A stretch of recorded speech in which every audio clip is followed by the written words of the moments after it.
दोस्तों, क्या आप परिंदों यानी कि बर्ड्स की अंग्रेजी जानते हैं? अगर नहीं तो चलिए आज हम जानते हैं। हंस को अंग्रेजी में कहते हैं स्वान, स्वान।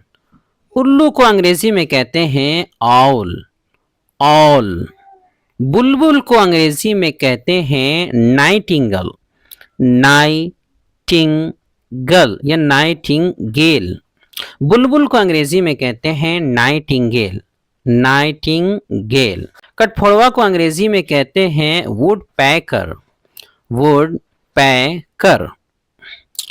शुतुरमुर्ग को अंग्रेजी में कहते हैं ऑस्ट्रिच, ऑस्ट्रिच। पेंगुइन को अंग्रेजी में कहते हैं पेंगुइन, पेंगुइन। ये इंग्लिश वर्ड है। इसी तरह रामचिड़िया को अंग्रेजी में कहते हैं किंगफिशर, किंगफिशर।